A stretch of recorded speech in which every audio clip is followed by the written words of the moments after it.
আমাদেরকে সাইয়্যিদুশ শুহুর 12 মাসের মধ্যে থেকে শ্রেষ্ঠতম মাস রমাদানুল মুবারাকে ইফতারির পূর্ব মুহূর্তে মহাবিশ্বের মহাবিশ্বয় মহাগ্রন্থ আল কোরআন আল কারিম থেকে সরাসরি কিছু কথা শুনবার জন্য একত্রিত হওয়ার সুযোগ করে দিয়েছেন। আমরা সবাই পড়ছি কালিমাতুশ শুকর আলহামদুলিল্লাহ। শুরুতেই সূরাতুত তিনের কয়েকটা আয়াত তেলাওয়াত করেছি। এটা কালামুল্লাহ মাজিদের 95 নম্বর সূরা। এই সূরাটা মক্কাতুল মুকাররমাতে নাজিল হয়েছে। এই সূরার আয়াত সংখ্যা 8টা। এই সূরার শুরুতে আল্লাহ তাআলা 4টা কসম করেছেন, ওয়াত-তিনি ওয়াজ-যাইতুনি ওয়া তুরি সিনিনা ওয়া হাযাল বালাদিল আমিন। ওয়াত-তিন, তিনের কসম, ওয়াজ-যাইতুন, যাইতুনের কসম, ওয়া তুরি সিনিন, সিনাই পর্বতের কসম, ওয়া হাযাল বালাদিল আমিন, আর এই নিরাপদ শহরের কসম। তো 4টা শপথ করেছেন বা আল্লাহ তাআলা কসম করেছেন। কসম দিয়ে আল্লাহ তাআলা কোরআনের অনেক সূরা শুরু করেছেন। যেমন একটা সূরায় আল্লাহ ফজরের সময়ের কসম করেছেন, আল্লাহ বলেছেন ওয়াল ফাজর। আল্লাহ আকাশের কসম করেছেন ওয়াস সামা ইযাতিল বুরুজ। আল্লাহ তাআলা সূর্যের কসম করেছেন ওয়াশ শামসি ওয়া দুহাহা। এভাবে আল্লাহ তাআলা তার সৃষ্টির অনেক কিছুর কসম করে গুরুত্বপূর্ণ কোনো মেসেজ বা বার্তা আমাদের সামনে হাজির করেন। তো এই সূরাতে আল্লাহ তাআলা 4টা জিনিসের কসম করে একটা খুবই গুরুত্বপূর্ণ বার্তা মানব মণ্ডলীর জন্য এই সূরাতে তিনি হাজির করেছেন।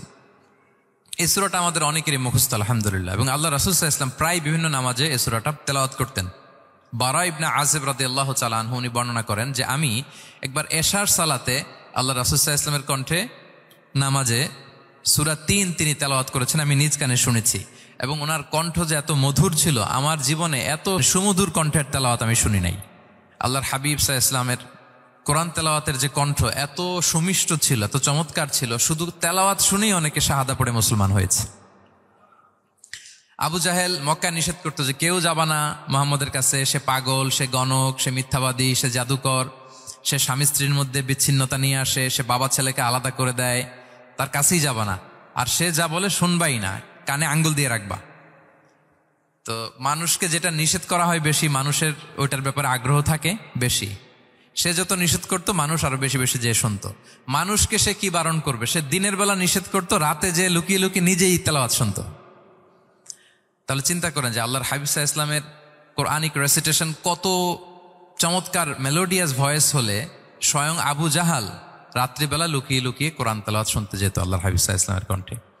তো রাসূল সাল্লাল্লাহু আলাইহি ওয়াসাল্লাম সূরাতুত 3টা এশার সালাতে তিনি তেলাওয়াত করেছেন, এই মর্মে হাদিসে পাওয়া যায়। এবং এই সূরাটা একটা ফলের নামে সূরা। 3 একটা ফল, আরব বিশ্বে খুব বেশি হয় 3 ফল। আমরা বাংলাদেশে ডুমুর বলি, ইংরেজিতে ফিগ বলে, ফিগ ট্রি। তো ফলের নামে বেসিক্যালি আল্লাহ তাআলা এই সূরাটাকে, এই চ্যাপ্টারটাকে ডেডিকেট করেছেন। আমরা সূরাকে ইংরেজিতে চ্যাপ্টার বলি। কোরআনে 114টা চ্যাপ্টার, এর মধ্যে এই সূরাটা হচ্ছে ফলের নামে ডেডিকেটেড। বিভিন্ন নামে খুব ইনক্লুসিভ হয়েতে আল্লাহ তাআলা কোরআনে সূরাগুলো দিয়েছেন। কোরআনে আপনি প্রাণীর নামে সূরা পাবেন, প্রাণী। মানুষের নামে সূরা পাবেন। মানুষের মধ্যে 3 ভাগ, মুমিন, তারপর কাফির, এরপর মুনাফিক। প্রত্যেকের নামে সূরা। সূরাতুল মুমিনুন আছে, সূরাতুল কাফিরুন আছে, আবার সূরাতুল মুনাফিকুন আছে। আমাদের দৃশ্য জগতের সবচেয়ে বড় প্রাণীটা হচ্ছে হাতি, তাই না? এই হাতির নামে একটা সূরা আছে। বলেন তো ওই সূরার নাম কি? সূরা ফিল। তারপর আমরা যে দেখি আমাদের দৃশ্য জগতের সবচেয়ে ছোট প্রাণী হচ্ছে পিঁপড়া। পিঁপড়ার নামে একটা সূরা আছে, সূরা আন-নামল। আন-নামল মানে পিঁপড়ার সূরা। মাকড়সার নামে সূরা আছে, সূরাতুল আনকাবুত। তারপর গোষ্ঠীর নামে সূরা আছে, সূরাতুল আলে ইমরান। বংশের নামে সূরা আছে, সূরাতুল কুরাইশ, কুরাইশ বংশের নামে সূরা। এইভাবে খুব ইনক্লুসিভ হয়েতে এমন কিছু নাই যে আল্লাহ তাআলা উল্লেখ করেন নাই। মা ফাররাতনা ফিল কিতাবি মিন শাই, উল্লেখ করে নাই কোরআনে এমন কিছু নাই, সবকিছু আল্লাহ তাআলা উল্লেখ করেছেন। তো এই সূরাটা হচ্ছে একটা ফলের নামে। ফলটার নাম হচ্ছে 3 ফল। আল্লাহ তাআলা বলছেন ওয়াত-তিন, তিনের শপথ। আমি একবার সরল বঙ্গানুবাদ করি, এরপর আমি তাফসিরে ঢুকি। 3-এর শপথ। ওয়াজ-যাইতুন, যাইতুনের শপথ। ওয়া তুরি সিনিন, সিনাই পর্বতের শপথ। ওয়া হাযাল বালাদিল আমিন, এই নিরাপদ শহরের শপথ। লাকাদ খালাকনাল ইনসানা ফি আহসানি তাকওয়িম, নিশ্চয় আমি মানুষকে খুব চমৎকার সুন্দর অবয়বে সৃষ্টি করেছি। সুম্মা রাদাদনাহু আসফালা সাফিলিন, এরপরে তাকে আবার নিচু থেকে নিচুর দিকে নামিয়ে দিয়েছি। ইল্লাল্লাযীনা আমানু ওয়া আমিলুস সলিহাত, তবে তারা ছাড়া যারা ঈমান এনেছে এবং সৎকর্ম করেছে। ফালাহুম আজরুন গায়রু মামনুন, তাদের জন্য আছে অফুরন্ত পুরস্কার। ফামা ইউকাযযিবুকা বা'দু বিদ্দিন, এগুলো জানার পরও কিসে তোমাকে দিন অস্বীকারের ব্যাপারে উদ্বুদ্ধ করলো? আলাইসাল্লাহু বিআহকামিল হাকিমিন, আল্লাহ তাআলা কি শ্রেষ্ঠ বিচারক নন? সাদাকাল্লাহুল আযীম। এই হচ্ছে এই সূরাটির সরল অনুবাদ। এবার আমরা তাফসিরে ঢুকি। প্রথমে আল্লাহ তাআলা বলেছেন ওয়াত্তিন, তিনের শপথ। তিন মানে তো আমরা জানলাম, তিন মানে ডুমুর। আল্লাহর হাবিব সাল্লাল্লাহু আলাইহি ওয়াসাল্লাম তিনি তিন ফল পছন্দ করতেন এবং এটা ডায়াবেটিক্সের জন্য ভালো, ডায়াবেটিক্স নিয়ন্ত্রণ করে। আমাদের বোনদের যাদের ইররেগুলার মেনস্ট্রুয়েশনাল পিরিয়ড হয় এটার জন্য এটা খুব ভালো এবং খুব স্ট্রেংথ স্টেমিনা আনে শরীরে। এটা জান্নাতের একটা গাছ। আদম আলাইহিস সালাম এবং হাওয়া আলাইহিস সালামকে যখন আল্লাহ বলেছিল ওয়ালা তাকরাবা হাযিহি শাজারাতা ফাতাকুনা মিনাজ জালিমিন, আদম এবং হাওয়া জান্নাতের সব জায়গায় যেতে মন চায় যাও, যা খেতে মন চায় খাও, এই নিষিদ্ধ গাছের কাছে যেও না, তাহলে তোমরা জালিম হয়ে যাবে। শয়তান এসে উল্টা বুঝালো, সে বলল তোমাদের খেতে নিষেধ করছে কেন জানো? আল্লাহ চায় না যে তোমরা জান্নাতে থাকো, আল্লাহ চায় এখান থেকে তোমাদের বের করে দিবে, কিন্তু তোমরা যদি এই গাছের ফল খাও আল্লাহ বের করতে পারবে না। দেখছেন শয়তানের অবস্থা? শয়তান কিন্তু নেগেটিভিটি নিয়ে সামনে আসে না, আসে খুব আপনার ওয়েল উইশার হিসেবে, উপদেশ নিয়ে, খুব ভালো একটা পজিটিভ ওয়েতে আসে। তো ওনারা খেয়ে ফেললেন এই নিষিদ্ধ গাছের ফল। খাওয়ার ফলে আদম আলাইহিস সালাম, হাওয়া আলাইহিস সালাম, ওনাদের গা থেকে জান্নাতের পোশাকগুলো ঝরে পড়ে গেল। এখন কি দিয়ে ওনারা ওনাদের প্রাইভেটকে ঢাকবেন? তখন ওনারা তাফসির ফি জিলালিল কোরআনে এসেছে যে ওনারা এই তিন গাছের পাতা নিয়ে নিজেদের প্রাইভেট ঢেকেছিলেন। সুবহানাল্লাহ। সেই তিন ফলের কসম আল্লাহ করলেন, ওয়াত্তিন, তিনের শপথ। এরপর আল্লাহ তাআলা বললেন ওয়া জাইতুন, জাইতুনের শপথ। জাইতুন মানে হচ্ছে জলপাই। তো আল্লাহ তাআলা বললেন ওয়া জাইতুন, জাইতুনের শপথ। জাইতুন মানে হচ্ছে জলপাই, ইংরেজিতে আমরা যেটাকে অলিভস বলি। তো আল্লাহ তিনের কসম করলেন এবং অলিভের কসম করলেন। দুইটাই খুব উপকারী ফল এবং আল্লাহর হাবিব সাল্লাল্লাহু আলাইহি ওয়াসাল্লাম তিনি জলপাইও খুব পছন্দ করতেন। ওনার রেগুলার ফুড আইটেমের মধ্যে জলপাই ছিল, অলিভস ছিল। এটা পাহাড়ি এরিয়া, মরুভূমিতে হয় এবং রাসূল সাল্লাল্লাহু আলাইহি ওয়াসাল্লাম বলেছেন কুলু যাইত ওয়াদাহিনু ফাইন্নাহু মিন শাজারাতিন মুবারাকা, তোমরা অলিভ অয়েল এটা খেও এবং এটা গায়ে মালিশ করো, কেননা এটা বরকতময় একটা গাছের ফল, শাজারা মুবারাকা। এটা শরীরের ব্যাড কোলেস্টেরলকে কমিয়ে দেয়।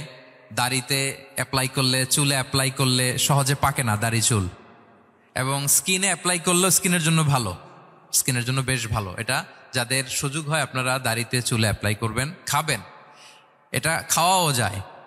তাম্বুতু বিদ্দুহনি ওয়াসিবগিল লিল আখিলিন, কোরআনে এসেছে। এটা অয়েল হিসেবে ইউজ করে, আবার খাবার হিসেবেও ইউজ করা যায়। সালাদ ড্রেসিং এর ক্ষেত্রে কিন্তু অলিভ অয়েল আমরা ইউজ করি। ইদানিং পিজাতে খুব ইউজ করা হয় অলিভ, জলপাইটা। তো এটা আপনারা খেতে পারেন, এটা খুবই সুস্বাদু। এবং জলপাই গাছের মানে জাইতুন গাছের ডালের মেসওয়াক খুব ভালো হয়। আল্লাহর হাবিব সাল্লাল্লাহু আলাইহি ওয়াসাল্লাম জাইতুনের ডাল দিয়ে মেসওয়াক করতেন। তিনি বলতেন নি'মাস সিওয়াকিয়াজ জাইতুন, সবচেয়ে শ্রেষ্ঠ মেসওয়াক হচ্ছে জাইতুনের, মিনাশ শাজারাতিল মুবারাকা, কারণ এটা বরকতময় গাছের ডালা। এবং ফাইন্নাহু সিওয়াকি ওয়া সিওয়াকুল আম্বিয়া মিন ক্বাবলি, এই জাইতুনের ডাল দিয়ে আমিও যেমনি মেসওয়াক করি, আমার আগে যত নবী পৃথিবীতে এসেছে সবাই জাইতুনের ডাল দিয়ে মেসওয়াক করত। আল্লাহ বলেন ওয়াত্তিনি ওয়াজ জাইতুন, তিনের শপথ আর জাইতুনের শপথ। এরপর আল্লাহ তাআলা বললেন ওয়াতুরি সিনিন, সিনাই পর্বতের শপথ। প্রথমে দুইটা ফলের শপথ করলেন, এবার একটা পাহাড়ের শপথ করতেছেন। আপনারা কি তুর পাহাড়ের নাম শুনেছেন? হ্যাঁ শুনেছেন। এই সিনাই পর্বত দ্বারা তুর পাহাড় উদ্দেশ্য। এটা মিশরের একটা পাহাড়, অনেক উঁচু, 2285 মিটার উঁচু। ওইটার নিচে আছে মুকাদ্দাসে তুয়া, যেখানে মুসা আলাইহিস সালামকে আল্লাহ তাআলা জুতা খুলতে বলেছিলেন, ফাখলা না আলাইকা ইন্নাকা বিল ওয়াদিল মুকাদ্দাসে তুয়া, হে মুসা তুমি পবিত্র উপত্যকায় এসেছো, জুতা খুলো।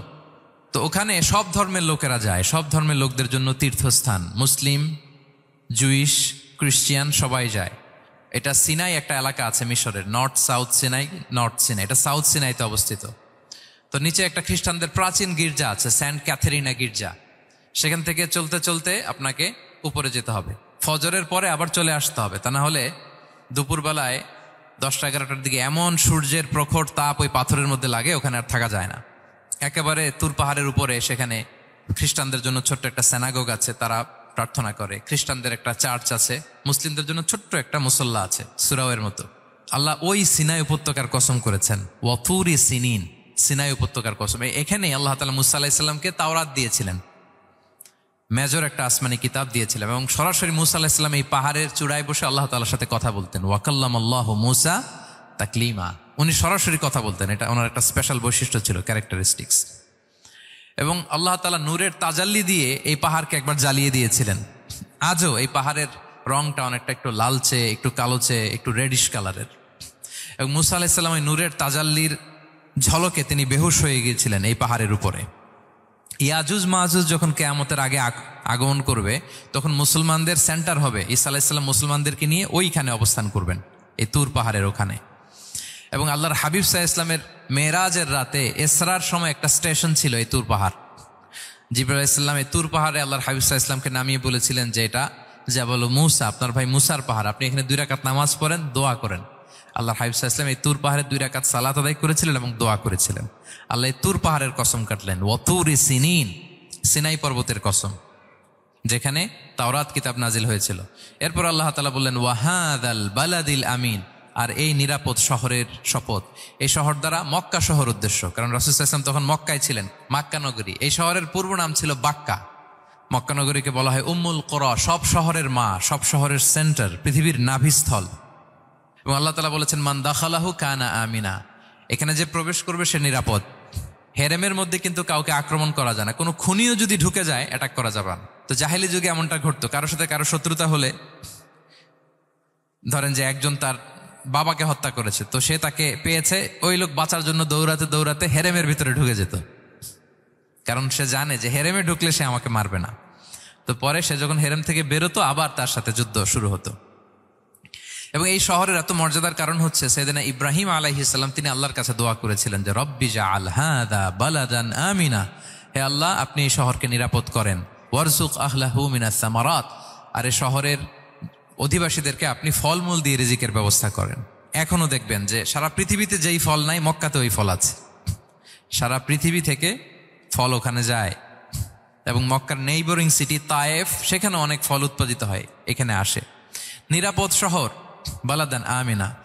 এবং আল্লাহর হাবিব সাল্লাল্লাহু আলাইহি ওয়াসাল্লাম বলেছেন যে এই মক্কা শহর আমার সবচাইতে প্রিয় শহর। বাধ্য হয়ে তিনি যখন হিজরত করলেন মদিনায়, সেদিন বারবার তিনি মক্কার দিকে পেছনে ফিরে ফিরে তাকান, আর কেঁদে কেঁদে তিনি বলতেছিলেন যে মাক্কাতু আহাব্বুল বিলাদ ইলাইয়া, মক্কা আমার কাছে সবচেয়ে প্রিয় নগরী। লাউলা উখরিজতু লামা খারাজতু, আমাকে যদি জোর করে বের করে দেয়া না হতো আমি কোনোদিন মক্কা ছেড়ে অন্য কোথাও যেতাম না। আল্লাহর হাবিব সাল্লাল্লাহু আলাইহি ওয়াসাল্লামের সবচেয়ে প্রিয় শহর ছিল মক্কা, এবং এটা আল্লাহর হাবিব সাল্লাল্লাহু আলাইহি ওয়াসাল্লামের জন্মস্থান, মাকান মাউলিদির রাসূল। রাসূল সাল্লাল্লাহু আলাইহি ওয়াসাল্লামের বিলাদাত হয়েছে এই শহরে। এবং এই শহরকে আল্লাহ বলেছেন মাসাবাতান লিন্নাসি ওয়া আমনা, মানুষের মিলনস্থল, কেন্দ্রস্থল, সারা পৃথিবী থেকে মানুষ ওখানে যায়। আপনি যে রমাদানে যদি মক্কায় যান, আল্লাহু আকবার, লক্ষ লক্ষ উমরা পালনকারী সেখানে, ইউরোপ থেকে, আফ্রিকা থেকে, অস্ট্রেলিয়া থেকে, এশিয়া থেকে, সারা পৃথিবীর মানুষের মিলনস্থল। ওখানে গেলে আপনি দেখবেন মাসাবাতান লিন্নাসি ওয়া আমনা, নিরাপদ জায়গা এবং মানুষের মিলনস্থল। এটা এখানে এমন মসজিদ আল্লাহ রেখেছেন কাবা ঘরের চারদিকে, এটাকে বলা হয় মসজিদুল হারাম, যে মসজিদে 1 রাকাত সালাত পড়লে 1 লক্ষ রাকাতের সওয়াব হয়। আল্লাহর ঘরকে কেন্দ্র করে তাওয়াফের নির্দেশ দেওয়া হয়েছে, ওয়ালিয়াত তাওয়াফু বিল বাইতিল আতিক। পৃথিবীর কোনো ঘরকে তাওয়াফ করা যায় না, কোনো ঘরকে, এই একটা মাত্র ঘর যেটাকে এর চারদিকে এরকম তাওয়াফ করা যায়। তাহলে এই পবিত্র ঘর, পবিত্র মসজিদ যেই শহরে অবস্থিত, সেই শহরের কসম আল্লাহ করেছেন। আল্লাহ বললেন ওয়াহাদাল বালাদিল আমিন, এই নিরাপদ শহরের কসম, মানে মক্কা শহরের কসম। আমরা আপাত দৃষ্টিতে আমাদের কাছে মনে হচ্ছে 2টা ফলের কসম, একটা পাহাড়ের কসম, একটা নগরীর কসম। আসলে বেসিকলি আল্লাহ তাআলা এই 4টা শপথ দিয়ে 3 নবীর জন্মস্থান, 3 নবীর নবুয়তের কসম করেছেন। কিভাবে সেটা আমি মিলিয়ে দেই।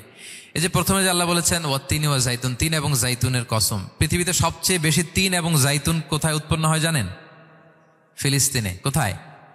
শাম দেশে, যেটা হাদিসের পরিভাষায় বলা হয় শাম, বর্তমান ফিলিস্তিন এবং সিরিয়া মিলে। 3 জাইতুন দিয়ে বেসিকলি আল্লাহ তাআলা ফিলিস্তিনের শপথ করেছেন, শাম দেশের শপথ, যেখানকার বেথলহামে ঈসা আলাইহিস সালাম, জেসাস ক্রাইস্ট, তিনি জন্মগ্রহণ করেছেন, ঈসা আলাইহিস সালামের জন্মস্থান। তাহলে 3 জাইতুনের শপথের মাধ্যমে মূলত আল্লাহ তাআলা ঈসা আলাইহিস সালামের জন্মস্থানের শপথ করেছেন, কারণ সেখান থেকে ওহী বিচ্ছুরিত হয়েছে, ওনার কাছে ইনজিল নাজিল হয়েছিল। এবং এই শামের মর্যাদার ব্যাপারে অনেক কথা আল্লাহর হাবিব সাল্লাল্লাহু আলাইহি ওয়াসাল্লাম তিনি বলেছেন। আল্লাহ রাসূল সাল্লাল্লাহু আলাইহি ওয়াসাল্লাম যখন মেরাজে যান, তখন মক্কা থেকে এই শাম দেশে ফিলিস্তিনের বাইতুল মাকদাসে রাসূল সাল্লাল্লাহু আলাইহি ওয়াসাল্লামকে নিয়ে যাওয়া হয়েছিল। এবং রাসূল সাল্লাল্লাহু আলাইহি ওয়াসাল্লাম প্রায় বলতেন তুবা আলি শাম, শামের জন্য বরকত, কেননা ফেরেশতারা তাদের রহমতের পাখা শাম দেশের উপর বিছিয়ে রেখেছে। এবং তিনি বলতেন ফিতনার সময় আলাইকুম বিশাম, তোমরা শামে যেও, শামে থেকো। এবং তিনি দোয়া করেছেন, আল্লাহুম্মা বারিক লানা ফি শামিনা, আল্লাহ তুমি আমার শাম অঞ্চলে আল্লাহ তুমি বরকত দিও। এবং হাদিসে এসেছে এই শামই হচ্ছে আরদুল মাহশার, এখানেই হাসর হবে। শাম অঞ্চলকে বিস্তীর্ণ করে এখানেই ময়দানুল মাহশার আল্লাহ তাআলা কায়েম করবেন, হাসরের ময়দান এখানেই হবে। এবং সেখানেই হচ্ছে সানিউল কিবলাতাইন, আমাদের আগের কেবলা কিন্তু বাইতুল মাকদাসের দিকে ছিল, যেটা শামে অবস্থিত, ফিলিস্তিনে বাইতুল মুকাদ্দাস, যেই মসজিদে নামাজ পড়লে 1 রাকাতে 500 রাকাতের সওয়াব। 3টা মসজিদে সালাত পড়লে স্পেশাল ভার্চুর কথা আছে, এর বাইরে আর অন্য মসজিদের বিশেষ কোনো ফজিলত নাই, বাকি সব মসজিদ সমান। এক হচ্ছে মসজিদুল হারাম, 1 রাকাতে 1 লক্ষ রাকাত। 2 নম্বর মসজিদে নববী, 1 রাকাতে 1000 রাকাতের সওয়াব, আর একটা দুর্বল বর্ণনায় 50,000 রাকাতের সওয়াব। 3 নম্বরে এই মসজিদুল আকসা, 1 রাকাতে 500 রাকাতের সওয়াব। এই 3 মসজিদেই যেন আমরা যে সালাত আদায় করতে পারি, আল্লাহ তুমি তৌফিক দান করো। 2 মসজিদে তো একেবারেই সহজ যাওয়া, মক্কা মদিনাতে। বাইতুল মাকদাসের জন্য আমরা যেতে পারি, আল্লাহ তুমি সেই পরিস্থিতি আমাদের জন্য তৈরি করে দাও। তো এই বাইতুল মাকদাসের দিকে রাসূল সাল্লাল্লাহু আলাইহি ওয়াসাল্লাম টানা 14 বছর নামাজ পড়েছেন। 14 বছর। প্রথম 13 বছর কোনো সমস্যা হয়নি মক্কায়, কারণ তখন কেবলা বাইতুল মুকাদ্দাস থাকলেও রাসূল সাল্লাল্লাহু আলাইহি ওয়াসাল্লাম সামনে রাখতেন কাবাকে, কেবলা বাইতুল মুকাদ্দাস, কিন্তু তিনি তো মক্কায় ছিলেন নবুয়তির প্রথম 13 বছর, সামনে কাবাকে রাখতেন, তারপরে টু দ্য ডাইরেকশন অফ বাইতুল মাকদাস। কিন্তু যখন মদিনায় গেলেন তখন তো আর কাবা নাই, তখন রাসূল সাল্লাল্লাহু আলাইহি ওয়াসাল্লাম কাবাকে মিস করতে আরম্ভ করলেন। আর প্রায় আল্লাহর কাছে কামনা করতেন, আমার বংশের গোড়া ইব্রাহিম আলাইহিস সালামের রুট যেখানে, আমার জন্মস্থান, সেই কাবার দিকে যদি আবার কেবলাটা ফিরিয়ে দেয়া হতো। কদ নারা তাকাল্লুবা ওয়াজহিকা ফিস সামা ফালানুওয়াল্লিয়ান্নাকা কিবলাতান তারদাহা। আল্লাহ আয়াত নাযিল করলেন, নবী আপনি আকাশের দিকে তাকিয়ে কি ভাবেন আমি বুঝি, আপনি চান কেবলা যেন আমি মক্কার দিকে ঘুরিয়ে দেই। আল্লাহ তাআলা ঘুরিয়ে দিলেন। আল্লাহ বলেন, ফাওয়াল্লি ওয়াজহাকা শাতরাল মসজিদিল হারাম, এখন থেকে মসজিদুল হারামের দিকে আপনি টু দ্য ডাইরেকশন অফ কেবলা নামাজ পড়বেন। কেবলা চেঞ্জ হয়ে গেল। তো মদিনায় যে 16-17 মাস, আর মক্কায় 13 বছর, মোট 14 বছর আল্লাহর হাবিব সাল্লাল্লাহু আলাইহি ওয়াসাল্লাম এই মসজিদুল আকসার দিকেই হয়েই তিনি নামাজ পড়েছেন। এটা আমাদের আগের কেবলা ছিল। এবং শেষে কিয়ামতের আগে যে মালহামার যুদ্ধ হবে, তখন রাসূল সাল্লাল্লাহু আলাইহি ওয়াসাল্লাম বলেছেন, মালহামার যুদ্ধের সময় মুসলমানদের ফুস্তাদ বা তাবু হবে, শিবির হবে এই ফিলিস্তিনের দামেস্কের পাশে আল গৌতা নামে এক জায়গা আছে, ওই গৌতাতে। এবং ঈসা আলাইহিস সালাম এসে যে দাজ্জালকে হত্যা করবেন, সেটাও ওই শামে, ফিলিস্তিনের বাবুল লুদ এখনো একটা জায়গা আছে, ওই জায়গাটার নাম এখনো বাবুল লুদ, ওখানে তিনি দাজ্জালকে হত্যা করবেন। এবং সেখানে একটা সাদা মিনারা আছে, ফেরেশতার পাখায় ভর করে ঈসা আলাইহিস সালাম তখন সেখানে নেমে আসবেন। ওই ফিলিস্তিনের ওই শাম দেশের ওই মিনারার পাশে তিনি এসে পৃথিবীতে তিনি নুজুল করবেন, নুজুল ঈসা আলাইহিস সালাম। তো 3 এবং জাইতুনের কসম করে বেসিকলি আল্লাহ তাআলা ঈসা আলাইহিস সালামের জন্মস্থানের কসম করেছেন, কারণ 3 এবং জাইতুন, ডুমুর এবং জলপাই, অলিভ কোন দেশে বেশি হয়? শাম দেশে। আওয়াজ করে বলেন কোন দেশে? বর্তমান ফিলিস্তিন এবং সিরিয়া, এবং ওই ভূখণ্ডে আল্লাহ নবী ঈসা আলাইহিস সালামের জন্মস্থান। তাহলে এই 2 ফলের কসম করে বেসিকলি আল্লাহ তাআলা ঈসা আলাইহিস সালামের জন্মস্থানের কসম করেছেন। ওনার প্রতি নাজিল হওয়া যে তাওরা ইনজিল গ্রন্থ, এই রেভেলেশনের কসম করেছেন। আচ্ছা, এরপরে ওয়াতুরি সিনিন, সিনাই পর্বতের কসম। সিনাই পর্বত বা তুর পাহাড় হচ্ছে মিশরে অবস্থিত, আর মিশর হচ্ছে মুসা আলাইহিস সালামের জন্মস্থান। কার জন্মস্থান? মুসা আলাইহিস সালামের জন্মস্থান। তাহলে ওয়াতুরি সিনিন, তুর পাহাড়ের কসম বুঝিয়ে আল্লাহ তাআলা মূলত মুসা আলাইহিস সালামের জন্মস্থানের কসম করেছেন, যেখানে তাওরাত নাজিল হয়েছে। এরপরে ওয়াহাদাল বালাদিল আমিন, এ নিরাপদ শহর বলে আল্লাহ তাআলা মক্কা শহরকে বুঝিয়েছেন। আর মক্কা কার জন্মস্থান বলেন তো? মুহাম্মদুর রাসূলুল্লাহ সাল্লাল্লাহু আলাইহি ওয়াসাল্লাম, সাইয়্যিদুল মুরসালিন, খাতামুন নবিয়্যিন, রাহমাতাল লিল আলামিন, হাবিবুল্লাহ মুহাম্মদুর রাসূলুল্লাহ সাল্লাল্লাহু আলাইহি ওয়াসাল্লামের জন্মস্থান। তাহলে এই 4টা আয়াতে 4টা শপথের মধ্য দিয়ে মূলত আল্লাহ তাআলা ঈসা আলাইহিস সালামের জন্মস্থান, মুসা আলাইহিস সালামের জন্মস্থান এবং মুহাম্মদ সাল্লাল্লাহু আলাইহি ওয়াসাল্লামের জন্মস্থান, যেই 3টা এলাকায়, ভূখণ্ডে 3টা মেজর ওহী নাজিল হয়েছে। এক তো ঈসা আলাইহিস সালামের কাছে নাজিল হয়েছে ইনজিল কিতাব, আরেকটা হচ্ছে তাওরাত। তাওরাত এমন কিতাব যে কিতাব দিয়ে হাজার হাজার নবীরা ফয়সালা করেছেন। বনি ইসরাইলের অনেক নবীর উপর কোনো কিতাব নাজিল হয়নি, তার মানে তারা রসুল ছিলেন না, তারা নবী। তারা সবকিছু তাওরাত দিয়েই ফয়সালা করতেন। আর রাসূল সাল্লাল্লাহু আলাইহি ওয়াসাল্লামের উপর কোরআন নাজিল হয়েছে। তার মানে প্রথম 4টি শপথ দিয়ে বেসিকলি ইনজিলের শপথ, তাওরাতের শপথ এবং কোরআনের শপথ। বুঝতে পেরেছেন সবাই? আল্লাহ ওহির শপথ করেছেন। দেখেন, ফল, পাহাড়, নগরী মাড়িয়ে সারা পৃথিবী ঘুরিয়ে আপনাদেরকে শেষ পর্যন্ত ইনজিল, তাওরাত এবং কোরআনে নিয়ে আসছি। আসছেন আমার সাথে, আসছেন? হ্যাঁ, এই রেভেলেশনের শপথ আল্লাহ করেছেন। তাহলে ওয়াত্তিনি ওয়াজ্জাইতুনি ওয়াতুরি সিনিনা ওয়া হাযাল বালাদিল আমিন, এই 4 আয়াতে 4টা শপথের মধ্য দিয়ে মূলত আল্লাহ তাআলা আসমান থেকে নাজিল হওয়া যে ওহী, এই ওহীর শপথ অথবা ওহী যেই ভূখণ্ডে নাজিল হয়েছে সেই ভূখণ্ডগুলোর শপথ করে আল্লাহ একটা গুরুত্বপূর্ণ কথা বলবেন। সেটা কি? আল্লাহ তাআলা বললেন, লাকাদ খালাকনাল ইনসানা ফি আহসানি তাকওয়িম, আর আমি মানুষকে অত্যন্ত চমৎকার অবয়বে সৃষ্টি করেছি, চমৎকার গঠনে, চমৎকার স্ট্রাকচারের ডিজাইনে সৃষ্টি করেছি। মানুষের দৈহিক অবকাঠামো গঠন এটা যেমনি চমৎকার, মানুষের ইন্টেলেকচুয়াল কাঠামো এটা চমৎকার, মানুষের আচরণগত যে বিহেভিয়ারাল ট্রেটস, ক্যারেক্টারিস্টিক্স এটাও চমৎকার। প্রত্যেক দিক থেকে আল্লাহ তাআলা নান্দনিকভাবে মানুষকে তিনি তৈরি করেছে। আমরা যদি দেহের কথা বলি, হিউম্যান অ্যানাটমি নিয়ে যাদের ধারণা আছে, আপনি শুনলে অবাক হবেন এত জটিলভাবে আমাদের দেহটা ফাংশন করে। ঠিক যেই মুহূর্তে আমি কথা বলতেছি আমার ব্রেইন সচল, আমার নার্ভ সিস্টেম সচল, হেয়ারিং সিস্টেম, স্মেলিং সিস্টেম, আমার এই যে হার্ট সচল, সিস্টোলিক ডায়াস্টোলিক অলিন্দ নিলয় হচ্ছে, আমার লাং কাজ করতেছে, কিডনি ইজ ওয়ার্কিং পারফেক্টলি, সব কিছু কাজ করতেছে। এত সূক্ষ্মভাবে আমাদের দেহটা কাজ করে, এটাকে ইংরেজিতে বলে মরফোলজি, আকৃতি সংক্রান্ত যে বিদ্যা। এটা নিয়ে যদি আপনি দেখেন যে মানুষের হাত কিভাবে কাজ করে, মানুষের পা কিভাবে কাজ করে, মানুষের হিউম্যান ব্রেইন কিভাবে কাজ করে, আপনি অবাক হবেন। এবং আল্লাহর যে সেট আপ, লাকাদ খালাকনাল ইনসানা ফি আহসানি তাকওয়িম, নিশ্চয় আমি মানব জাতিকে চমৎকার অবয়বে তৈরি করেছি। আপনি যদি অবয়বটা দেখেন, আমাদের স্ট্রাকচার এর চেয়ে সুন্দর করে আর তৈরি করা যেত না, এর চেয়ে সুন্দর আর হতে পারে না। যেখানে যা দেয়ার, মাথার চুল থেকে পায়ের নখ পর্যন্ত, আপনি একটা ডিজাইনে, স্ট্রাকচারে, সেট আপে আপনি ভুল ধরতে পারবেন না। যেখানে যেটা দরকার, আপনি একটু খেয়াল করে দেখেন যে এই যে আমাদের চোখ, চিকিৎসা বিজ্ঞান বলতেছে যে মানুষ 10 মিলিয়নেরও বেশি রং শনাক্ত করতে পারে। Human eyes can identify more than 10 million colours. 10 মিলিয়নেরও বেশি রং আমরা আমাদের চোখ দিয়ে শনাক্ত করতে পারি। সুবহানাল্লাহ, সুবহানাল্লাহ বিহামদি। আচ্ছা, চোখের সেট আপটা একটু যদি খেয়াল করেন, দেখেন আমার এই চোখ এখানে না থেকে এটা যদি জাস্ট 2 ইঞ্চি উপরে এখানে হইতো, এইটা যদি কপালে যদি আমাদের চোখ হইতো, কি অবস্থা হইতো বলেন তো? সিজদা দিতে পারতেন আল্লাহকে? বলেন, দিতে পারতেন? আচ্ছা, আমরা কিছু খাওয়ার সময় আমরা কি করি? ওইটা ভালো আছে কিনা, পচে গেল কিনা, স্মেলটা আগে দেখি, তারপরে খাই।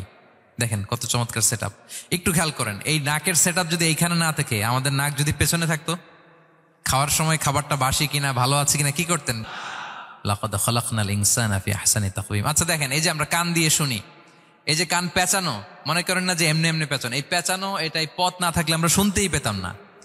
এটা এমনভাবে সেট আপ করা, এটাই ইথারে ভাষা তরঙ্গকে এয়ার ড্রামের ভেতরে সুন্দরভাবে ইনপুট করে, নাহলে আমরা শুনতে পেতাম না। আপনার এই কান কেটে ফেলে দিলে আপনি শুনতে পারবেন না। এটা এইভাবেই যেতে হবে, সুরঙ্গটা এইভাবে তৈরি হইতে হবে। আচ্ছা দেখেন, আপনার কান, এই কান যদি এইখানে না থেকে আপনার ডান বগলের নিচে হইতো, বাম কান যদি বাম বগলের নিচে হইতো, তাহলে কি হইতো বলেন? আজকে আমার ওয়াজ কিভাবে শুনতেন বলেন দেখি? কিভাবে শুনতেন? বুদ্ধি আছে বলে যে হুজুর এইভাবে শুনতাম।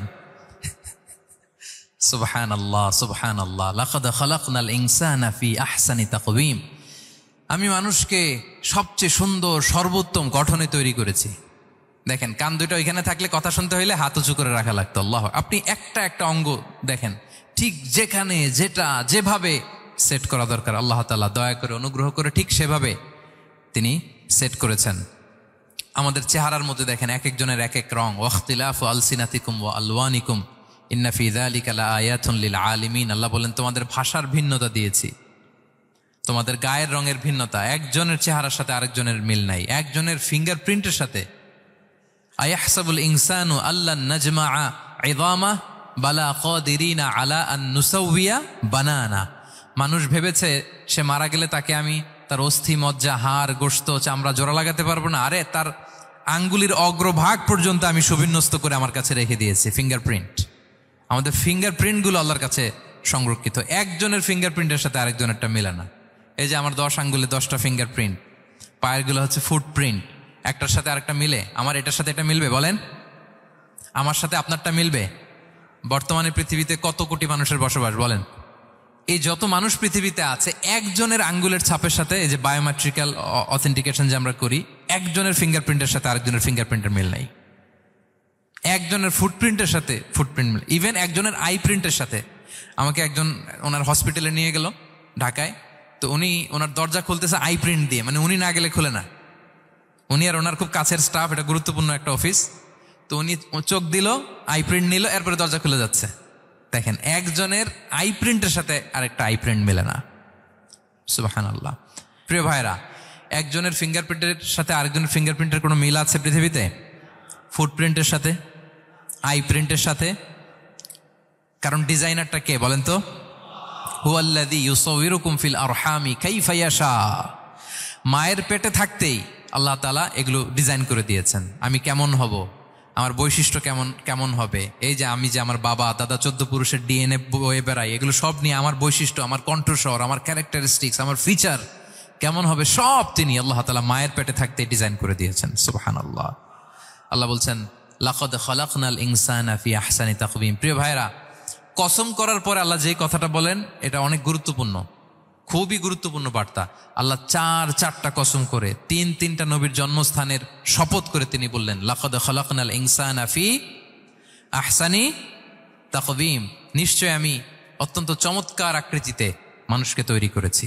মানুষের গঠন এরকম, মাথা থেকে পা পর্যন্ত। আমি তো দু একটার কথা বললাম, চোখ, নাক, কান, আপনি একটা একটা করে যদি ধরেন, আমাদের হেয়ারিং সিস্টেম কিভাবে কাজ করে, হেয়ারিং নার্ভ কিভাবে কাজ করে, আমাদের সেন্সেশন কিভাবে কাজ করে, আমাদের ব্রেন কিভাবে কাজ করে।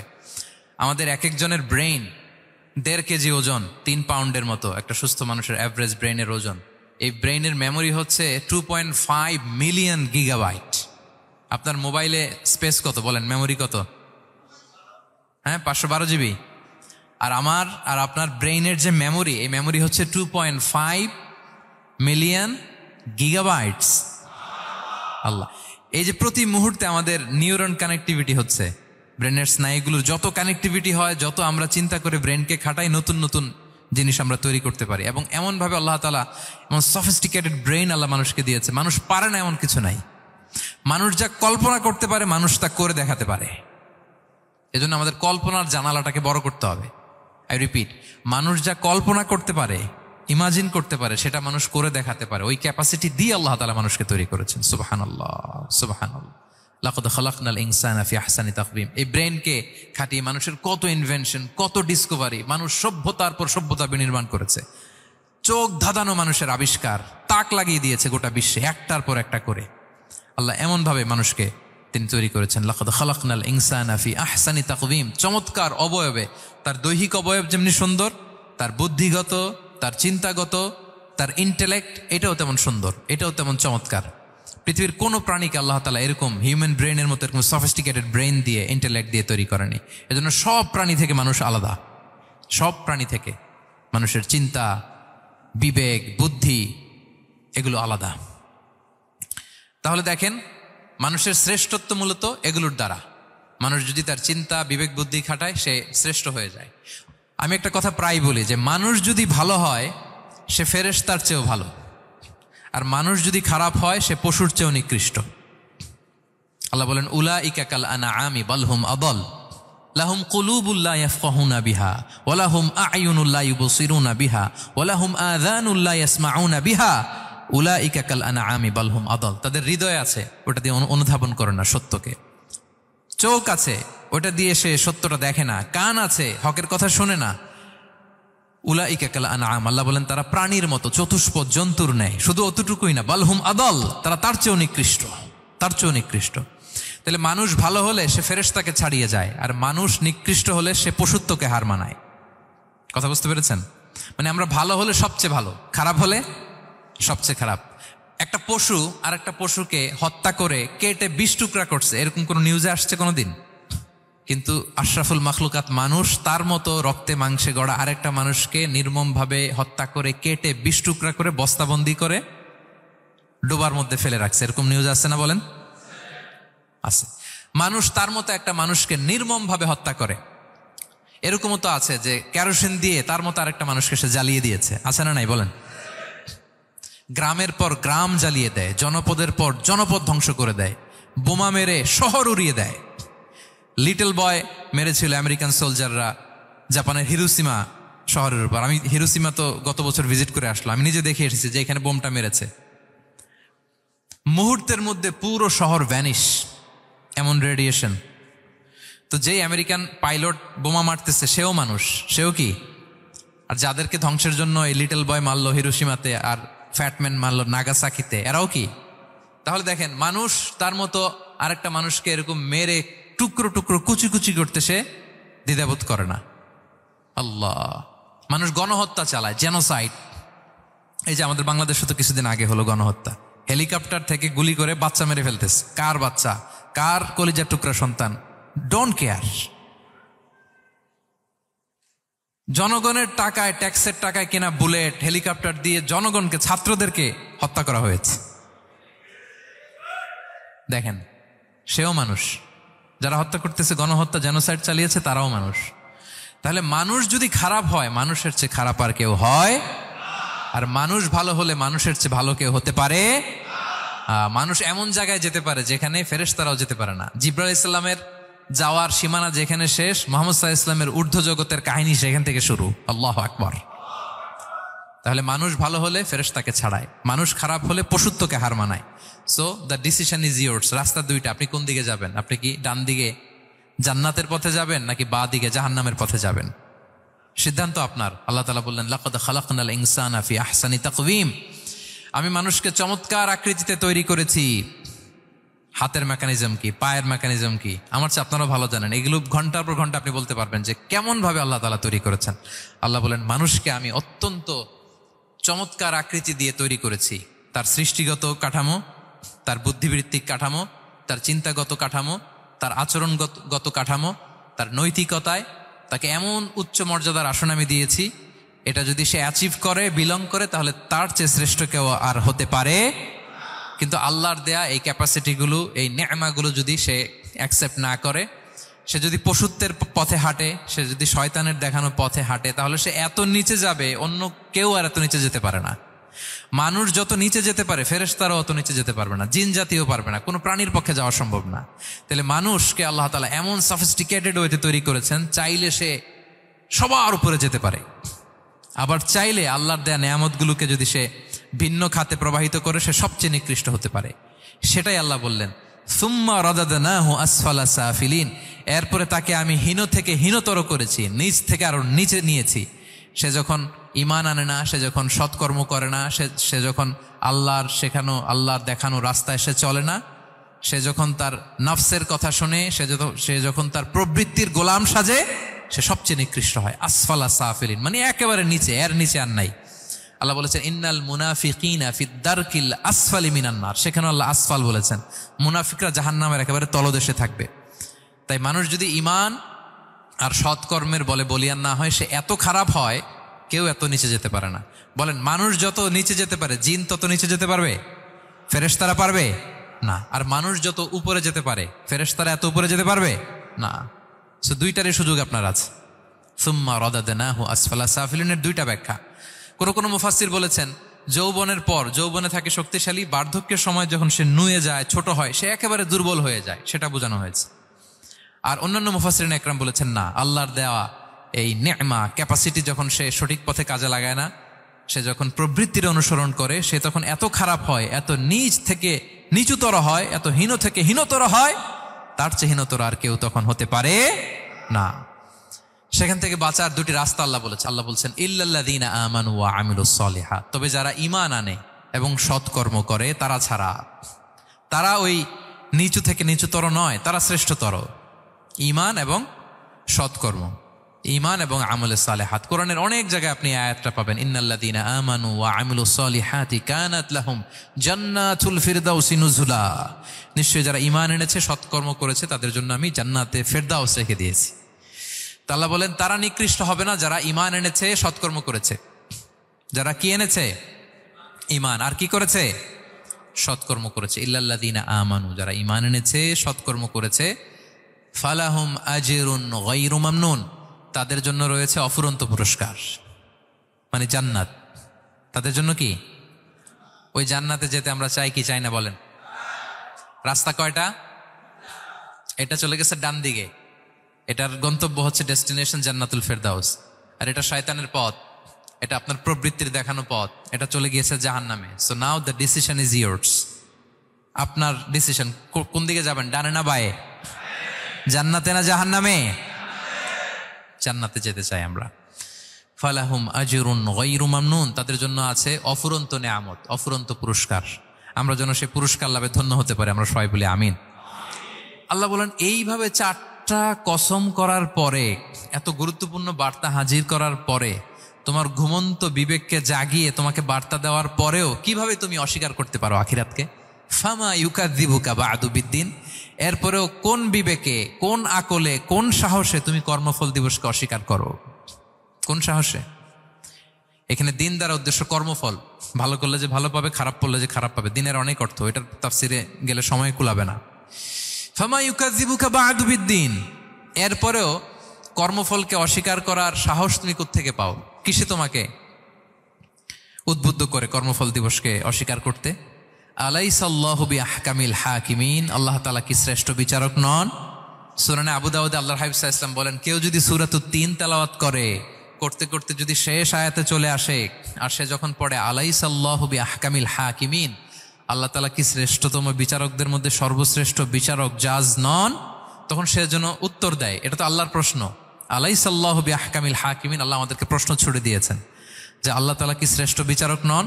তখন যে তেলাওয়াত করে সে যেন বলে বালা বালা ওয়া আনা আলা যালিকা মিনাশ শাহিদিন।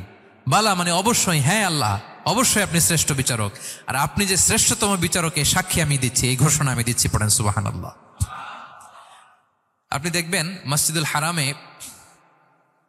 হারামুল মাক্কিতে যখন তেলাওয়াত করে ইমাম সাহেবরা, এই আয়াতের পরেই যদি রুকুতে যায় দেখবেন ফিসফিস করে বলে যে বালা বালা ওয়া আনা আলা যালিকা মিনাশ শাহিদিন। আমি নিজে শুনেছি, দেখবেন ওনার এটা পরে, কারণ আল্লাহ এখানে প্রশ্ন ছুড়ে দিয়েছেন। আর উত্তর হিসেবে বলতে হবে বালা ওয়া আনা আলা যালিকা মিনাশ শাহিদিন, আল্লাহ অবশ্যই আপনি শ্রেষ্ঠ বিচারক। আল্লাহর চাইতে শ্রেষ্ঠ বিচারক আর হতে পারে? আমরা কত লাকি যে আল্লাহর আহকামুল হাকিমিন হিসেবে বিচারক পেয়েছি। আমাদের বিচার যদি অন্য কেউ করতো, নিজেরা যদি নিজেদের, আল্লাহ যদি বলতো তোরটা বিচার তুই কর আর তোরটা তুই কর, কি অবস্থা হইতো বলেন? যার সাথে যার শত্রুতা আছে ওইখানে দেখাই দিত। কিন্তু আমরা বিচারক হিসেবে পেয়েছি কাকে? আল্লাহ কি পার্সিয়ালিটি করবে বিচারে? স্বজন প্রীতি করবে? কারো উপর জুলুম করবে? কাউকে ঠকাবে? আল্লাহ বলেন ওয়ামা আনা বিযাল্লামিল লিল আবিদ, আমি কখনো আমার বান্দার উপর জুলুম করি না, জুলুম করি না। নাদাউল মাওয়াজিনাল কিসতা লিয়াউমিল কিয়ামা, কিয়ামতের দিন আমি মিজান নামে এমন এক ন্যায় বিচারের মানদণ্ড স্থাপন করব, ফালা তুযলামু নাফসুন শাইআ, এক বিন্দু পরিমাণ কেউ মাজলুম হবে না, এক বিন্দু পরিমাণ কেউ মাজলুম হবে না। এজন্য দুনিয়াতে যদি বিচার না পান, আল্লাহর দরবার বিচারটা দিয়ে রাখেন, সেদিন বিচার হবে। আহকামুল হাকিমিন আপনারা ঠকাবে না।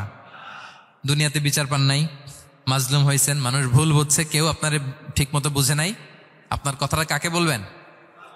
বিপদে পড়লে ক্রাইসিস মোমেন্টে কাকে শেয়ার দিবেন? না ফেসবুকে শেয়ার দিবেন?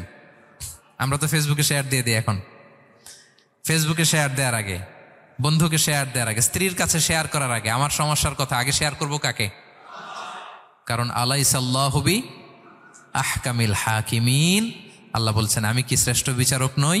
বালা বালা ইয়া রব ওয়া আনা আলা যালিকা মিনাশ শাহিদিন, অবশ্যই আল্লাহ আপনি শ্রেষ্ঠ বিচারক। ক্লিয়ার হয়েছে না সবার কাছে?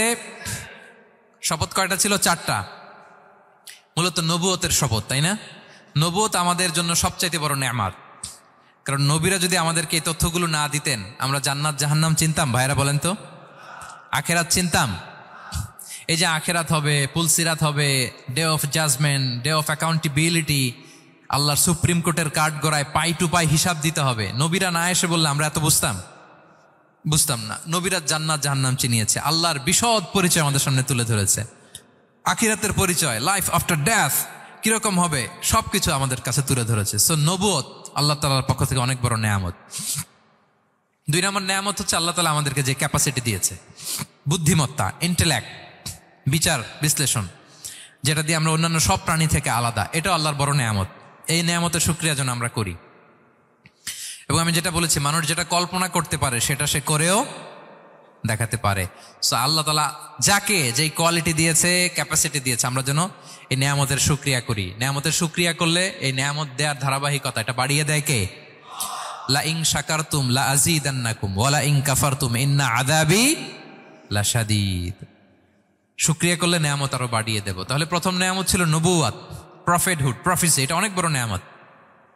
এই রেভেলেশন এসে আমাদেরকে এনলাইটেন করেছে। তা না হলে আমাদের গডকে, গডের ফিচার কি, আখেরাত কি, জান্নাত কি, জাহান্নাম কি, the concept of punishment, concept of আখেরা, কিছুই আমরা ভালোভাবে বুঝতাম না। এটার শপথ আল্লাহ করেছেন। আল্লাহ আমাদেরকে নেয়ামত দিয়েছেন, ক্যাপাসিটি দিয়েছেন, সক্ষমতা দিয়েছেন, সবচাইতে সফিস্টিকেটেড ব্রেন দিয়ে তৈরি করেছেন। এটা একটা বড় নেয়ামত। এবং রাস্তা দেখিয়ে দিয়েছেন, হয় ডানে নয় বায়ে। এবং তিনি আশ্বাস দিয়েছেন যে তোমাদেরকে সঠিক ফায়সালার মাধ্যমে বিচার করা হবে সেদিন। তাই আমাদের বিপদে আপদে সব সময় আমরা যেন ফরিয়াদ করি এক মহান সত্তার কাছে। বলুন তো আওয়াজ করে, তিনি কে? আল্লাহর কাছে যেন আমরা ফরিয়াদ করি। আল্লাহ তাআলা আমাদের সবাইকে কথাগুলো বুঝা আর আমল করার তৌফিক দান করুক। হাযা মা ইনদি ওয়াল ইলমু ইনদাল্লাহি আলাইহি তাওয়াক্কালতু ওয়া ইলাইহি উনীব। সুবহানাকাল্লাহুম্মা ওয়া বিহামদিকা আশহাদু আল্লা ইলাহা ইল্লা আনতা আস্তাগফিরুকা।